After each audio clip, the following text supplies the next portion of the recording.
Hey, so I'm gonna talk about a game again. Yippee. Okay, I'm gonna talk now. I'm I'm great at video.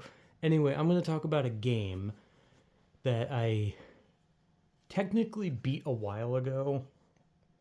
As a matter of fact, I beat quite a few games a while ago, and I just haven't talked about any of them. And there's two in particular I really want to talk about, and this one is one of them.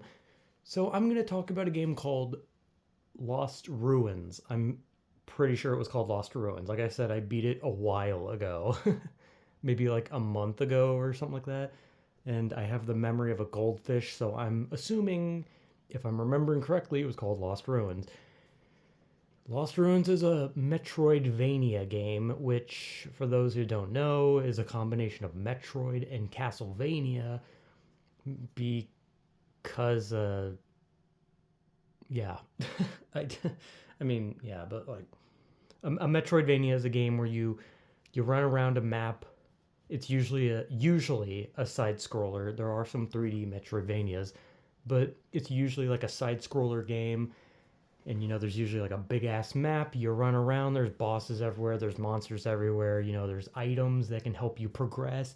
There's items that can help you get to secrets. There's all sorts of like little spots and all sorts of secrets and little areas where like you bomb a wall or the floor, or you bounce off an enemy's head and you get to a secret area, or you find a treasure chest by like falling like 20 feet, blah blah blah.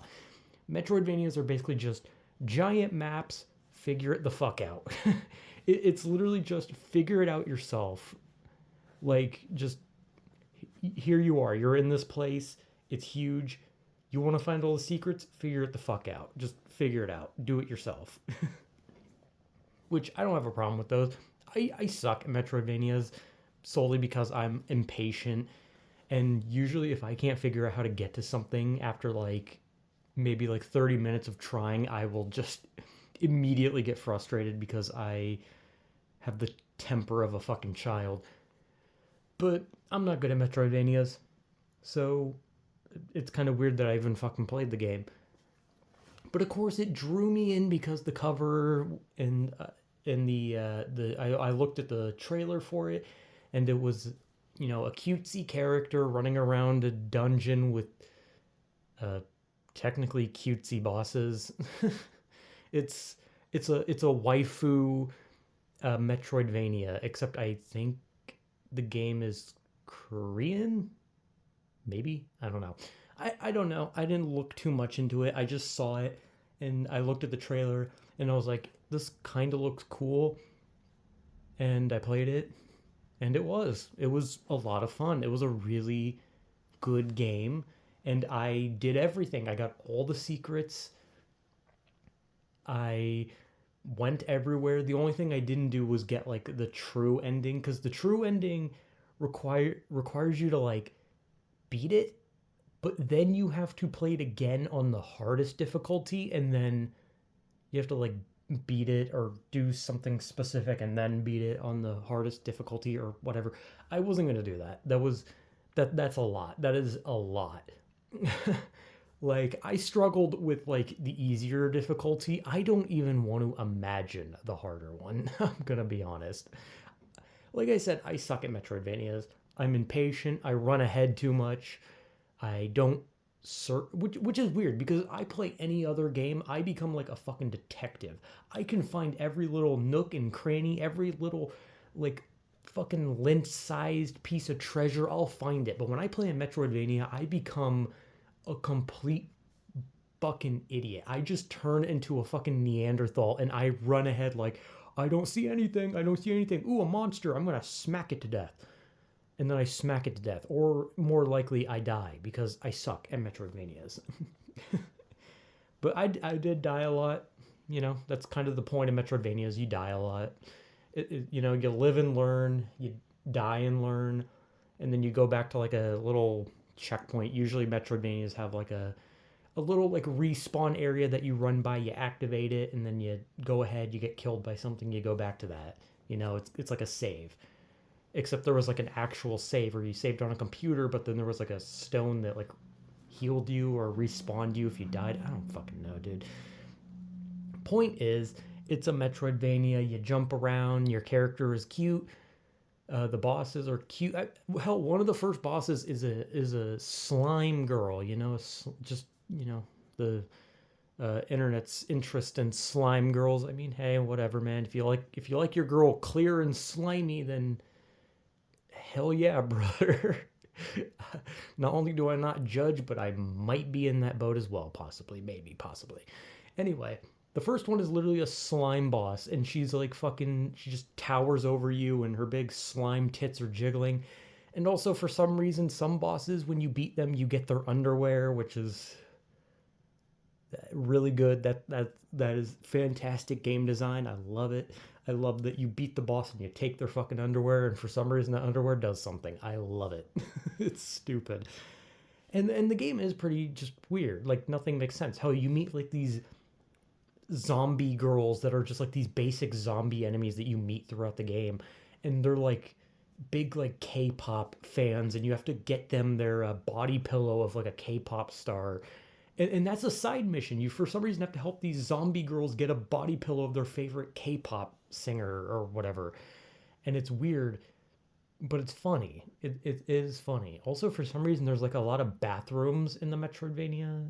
Like when you go around the map, for some reason you'll run into like bathrooms, but there's no significance and there's nothing special. They're just kind of there. I don't know. Maybe there's like something I missed. Maybe like you can activate every toilet and I didn't realize it, but I don't know. There was like a weird amount of bathrooms.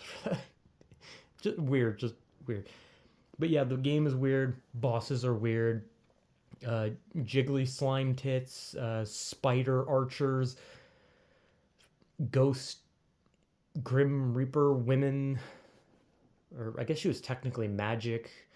You can also play as the bosses. There's a mode where you can actually play as three of the more important to the story bosses, and you go through the whole Metroidvania thing again, but with those three, and you can like switch between them because they all have something different. Like the archer bug lady can slide, the magic ghost lady can float, and the other one is a demon with a sword, I guess. But it's a cool game. In reality, I actually thought it was really fun. It was a lot of fun. I didn't ever figure shit out, and I will say that towards the end of the game, I was getting very fucking frustrated because, goddamn it, when you get to that demon segment where all the enemies are like these demons, that is when the game just completely rails you in the ass every 10 seconds. And then the boss, the fucking demon boss with the sword, like I was like, okay, she's just some chick with a sword. It's not gonna be that bad. She was pretty fucking bad. She was pretty fucking bad. But, overall, cool game. You're playing a cute girl and there's other cute monster girls, except the dungeon is kind of dark and dreary, and, you kill the monsters violently. So in a weird way, it's like a contrast of this cutesy character, and the other characters are cutesy, and then there's just these fucked up monsters. It's a bit contrast, and I like it. I like the game. I really like the look of it. I like the pixel style. I like the character. Even though your character is like,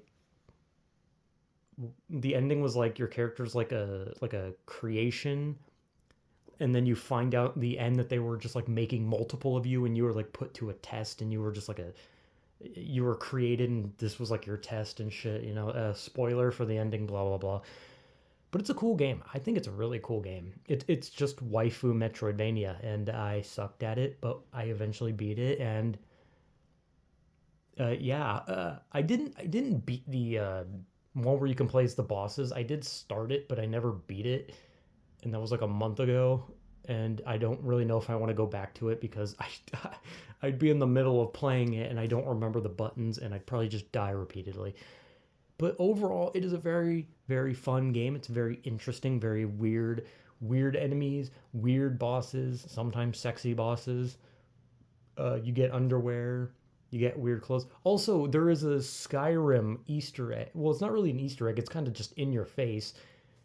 towards the end of the game, when you get to like some like I guess like castle like area, I don't know, like some fancy little area, which is obviously signifying you're getting closer to the person who rules the place.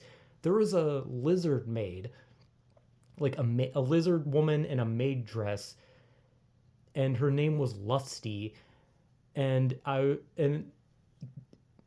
yeah, for if anyone doesn't understand the reference, it's Skyrim, the Lusty Argonian maid, because there's a book in Skyrim that's literally just uh, it's like a porn book. It's like 50 Shades of Grey, except with a hot Argonian maid, which is a lizard.